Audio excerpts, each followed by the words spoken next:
SprintCarUnlimited.com, coming to you from the Tuscarora 50 Port Royal Speedway. We're here with second place finisher Justin Peck. Justin, you were good. You were out front. Ryan Tim's just around the top. It just seemed like he took off. Yeah, I don't, truthfully, I think we just kind of were hanging on. Like, when I could, early in the race, the track was a little bit better. Obviously, it went away as that race went on. And, I was free kind of from the get-go, but I was, had a little something to lean on, had a little bit more grip to kind of overcome it. I stumbled on all the starts, all the restarts, just didn't really have it tonight. We were, I felt like our shot was to get out front, stay out front, kind of try to slow the pace down, and then, once we got to traffic, just kind of dip and dive and dodge, and hope you drive back around the sliders and cut across guys. So, I'm really getting tired of running second. I'm happy. We were in 13th and 14th the last two nights, so getting on the podium's cool. But when you're out front and you lead the first 25 laps or whatever it is, you really end up pissed off if you don't lead the next 25. So.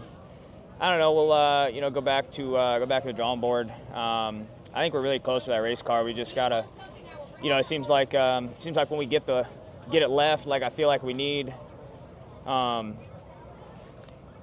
kind of lost our side bite. Yesterday got it way more left than this, and really lost our side bite. And then today felt like we really were a lot better. Just didn't have it once the track slowed down that much. So.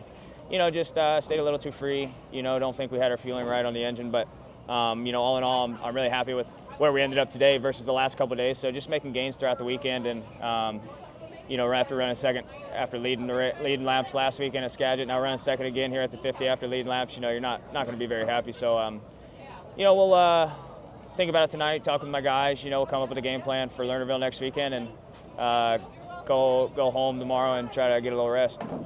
Still knocking on the door of these majors, these six-figure payday last week, $58,000 a night. You're getting close, and got to get close before you win them. Yeah, I think like last week at Skagit, I feel like was kind of on me. Rico could run through the middle a little better than I could, the middle bottom areas. I felt like I could run the top better than he did, and I didn't move up fast enough in 3 and 4 last week at Skagit, and then.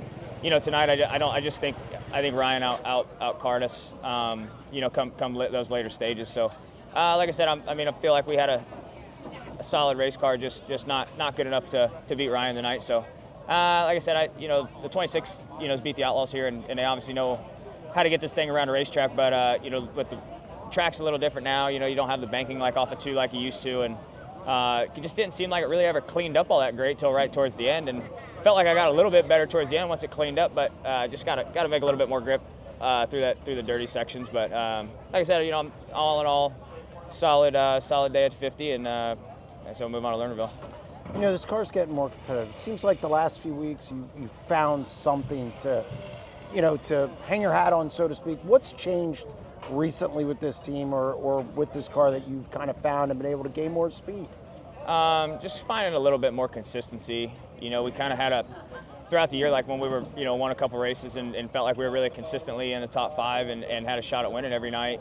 We were on the Ford engines and, had some reliability issues there, just breaking cranks, and shut the program down for a couple weeks there till we could find some, till we got our new cranks in, and just your whole balance changes when you start changing engines and going from Chevy to Ford and all this other stuff. And now that we got the Ford back in for Knoxville, just seems like we kind of got a little bit of our balance back and kind of back to our little sweet spot that we like. So now it's just a matter of getting back to being able to fine-tune this thing and just understanding exactly what we need to do on the half miles. I feel like our short track program's pretty solid now. We went to California and kind of struggled for a couple weeks, and just really kind of started paying more attention to the details after Douglas County and Oregon, and went up to Skagit and had really good runs up there, and then we come here and felt like we didn't qualify great, heat raced well 2 nights in a row, didn't feature well the last 2 nights, and then tonight we qualified where we needed to. We